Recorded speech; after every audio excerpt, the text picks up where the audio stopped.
नमस्कार दोस्तों, स्वागत है एक बार फिर से आप सभी का प्यारा उत्तराखंड में। आज इस वीडियो में हम जो चर्चा करने वाले हैं या जो खबर आपको बताने वाले हैं वो खबर बहुत ही ज्यादा इंपॉर्टेंट है। जैसे कि आप सभी को पता है कि कल यानी कि बुधवार को धामी सरकार ने कैबिनेट की बैठक बुलाई और कैबिनेट की बैठक में काफी अहम अहम फैसले लिए गए, जिसमें से दो फैसले ऐसे हैं जिन्होंने पूरे उत्तराखंड में सुर्खियां बटोरी हैं। जी हाँ, पहला फैसला तो अग्निवीर को लेकर है, जहां पर धामी सरकार ने जो अग्निवीर है उनको बहुत बड़ा तोहफा दिया है। यानी कि अब जब अग्निवीर रिटायरमेंट आएंगे, जो उत्तराखंड के युवा है, जब वो अग्निवीर से रिटायरमेंट होकर आएंगे तो अब उनको 10% का आरक्षण समूह ग की भर्तियों में मिलेगा। वर्दीधारी जो पद है उनमें 10% का आरक्षण मिलेगा। साथ ही उनको जो आयु सीमा है उसमें भी छूट मिलेगी, यानी कि जो 4 साल 4.5 साल उन्होंने भारतीय सेना में दिए हैं, उन 4 4.5 साल की उनको छूट मिलेगी अब समूह ग के पदों में। तो वहीं दूसरी खबर की बात करें, दूसरी खबर धर्मांतरण को लेकर है। धर्मांतरण कानून जो कि पहले से ही चर्चा में था, उत्तराखंड का धर्मांतरण कानून अब और ज्यादा चर्चा में आ गया है, क्योंकि अब उस धर्मांतरण कानून को और ज्यादा सख्त धामी सरकार ने इस समय बना दिया है। ये दोनों ही खबरें काफी ज्यादा इंपॉर्टेंट है, क्योंकि जैसे कि आप सभी को पता है कि गैरसैंण में अब मानसून सत्र 19 तारीख से, यानी कि लगभग 5 दिन बाद शुरू होने वाला है, 19 अगस्त से। उससे पहले जो कैबिनेट की बैठक हुई है उसमें जो 26 प्रस्ताव इनको पास कर दिया गया, और ये 2 प्रस्ताव ऐसे हैं जिन पर इस बार मानसून सत्र में जरूर चर्चा हो गई उत्तराखंड में। तो सबसे पहले शुरू करते हैं अग्निवीर को लेकर। अग्निवीर, आपको पता है कि अब उत्तराखंड में 4 साल से ज्यादा पूरे होने वाले हैं अग्निवीर योजना को लागू हुए, और उत्तराखंड में अब अगले साल जो अग्निवीर है, अग्निवीर की पहली खेप है वो रिटायर होकर अगले साल आएगी। तो उसके लिए धामी सरकार ने अभी से तैयारियां कर ली है। खैर, तैयार पहले से चल रही थी, लेकिन अब उन तैयारियों को अंतिम रूप दे दिया गया है। आपको बता दें कि अग्निवीर योजना के तहत अब जो भी अग्निवीर उत्तराखंड का होगा, उत्तराखंड के अग्निवीर को 10% का जो आरक्षण है वो अब समूह ग के वर्दीधारी पदों पर मिलेगा। वो पद है आरक्षण गृह, वन, आबकारी, परिवहन और सचिवालय प्रशासन जैसे जो विभाग है, इनमें जो वर्दीधारी पद है उन पर इन अग्निवीरों को आरक्षण मिलेगा, और आरक्षण 10% तक का मिलेगा। आपको बता दें कि ये सभी समूह ग के जो वर्दीधारी पद हैं उनमें सीधी भर्ती में लागू होगा ये जो आरक्षण है, जो अग्निवीरों के लिए इस समय उत्तराखंड सरकार कर रही है। जो कल फैसला आया है उसमें आपको बता दें कि सीधी भर्तियों में समूह ग की जो वर्दीधारी पद है उसकी सीधी भर्ती में ये लागू होगा आरक्षण। इसमें आपको बता दें कि अग्निवीरों को सेना में बिताए गए सेवा काल के बराबर आयु सीमा में छूट भी मिलेगी। यानी कि अगर किसी अग्निवीर ने 4 साल या 4.5 साल सेना में बिताए हैं और किसी पोस्ट के लिए अगर जो आयु सीमा है वो 19 साल है, तो अग्निवीरों को उस 4 4.5 साल की छूट मिलेगी। यानी कि अगर 23 साल का है तो वो भी उस 19 साल के पद के जो भर्ती होनी है उसके लिए अप्लाई कर सकेगा। ऐसा सरकार ने भी सुनिश्चित कर लिया है। आपको बता दें कि अगले साल 850 यानी कि लगभग 850 अग्निवीर हैं जिनकी भर्ती कराने की योजना भी इस समय उत्तराखंड सरकार या धामी सरकार कहें बना रही है उत्तराखंड में। यानी कि अब अग्निवीरों को जो सरकारी नौकरी है, उत्तराखंड सरकार की जो नौकरियां हैं, वर्दीधारी नौकरियां हैं, उनमें 10% का 36 आरक्षण मिलेगा। और यह आरक्षण आपको बता दें कि सिर्फ राज्य के जो मूल और स्थायी निवासी हैं उनको मिलेगा।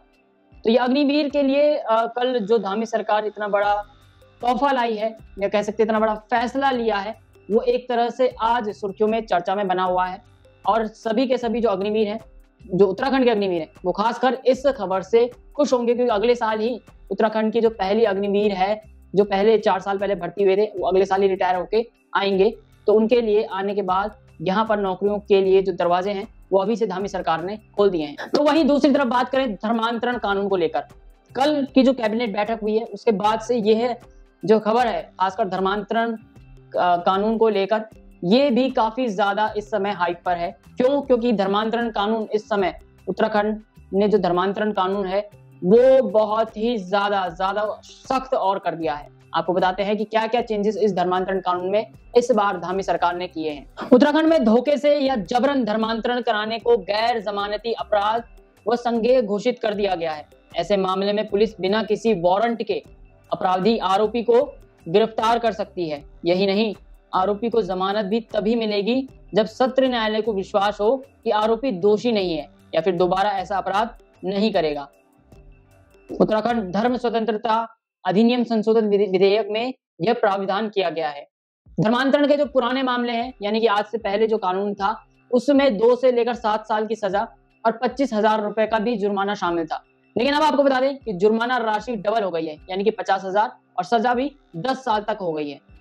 अनुसूचित जाति, जनजाति और दिव्यांगजनों के मामले में पहले 2 से 10 साल की सजा थी और 25,000 के जुर्माने का प्रावधान था। लेकिन अब आपको बता दें कि ये सजा 14 साल की हो गई है और 1 लाख रुपए तक का जुर्माना भी इसमें वसूला जाएगा। सामूहिक धर्मांतरण के मामले में पहले 3 से लेकर 10 साल तक की सजा थी, लेकिन अब इस सजा को बढ़ाकर 14 साल कर दिया है। तो वहीं पहले जो जुर्माना था वो 50,000 रुपए का था, लेकिन अब इस जुर्माने को डबल कर दिया गया है और 1 लाख रुपए तक का जुर्माना लगेगा अगर कोई सामूहिक धर्मांतरण कराते हुए पकड़ा गया। विधेयक में यह भी प्रावधान जोड़ा कि यदि कोई व्यक्ति जबरन धर्मांतरण के सिलसिले में विदेश या जो संस्थान है इससे जुड़े हुए उनसे धन प्राप्त करता है तो उस पर भी कड़ी कार्रवाई होगी।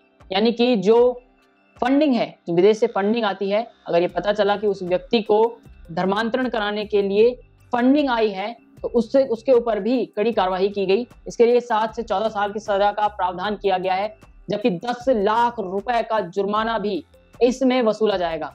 यदि कोई व्यक्ति धर्मांतरण के आश्रय से किसी व्यक्ति को जान से मारने की धमकी, हमला या तस्करी के जरिए धर्मांतरण कराता है या विवाह का वचन देता है या इसके लिए उपरेषित करता है या षड्यंत्र करता है या प्रलोभन देकर नाबालिग महिला और पुरुष की तस्करी करता है तो ऐसे मामले में भी कानून कठोर किया गया है।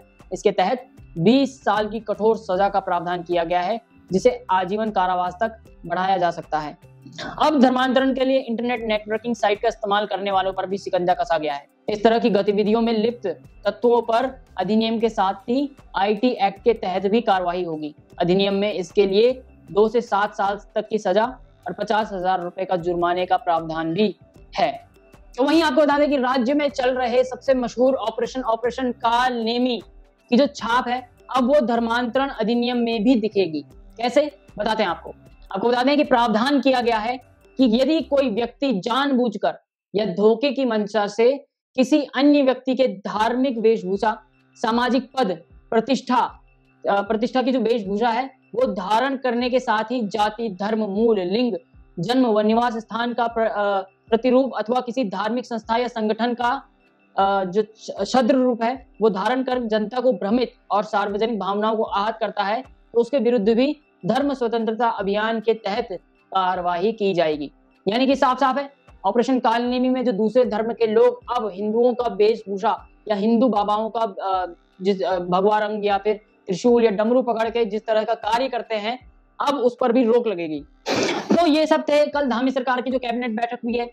ये कुछ बड़े बड़े मुद्दे थे जो हमने आपके सामने उजागर किए हैं, लेकिन इन सभी को अब 5 दिन बाद मानसून सत्र होगा गैरसैंण में, उसमें पता चलेगा कि क्या ये बिल वहां से पास हो पाता है या नहीं, ये अब देखने वाली बात है। फिलहाल प्यारा उत्तराखंड में इतना ही। जय हिंद, जय भारत, जय उत्तराखंड।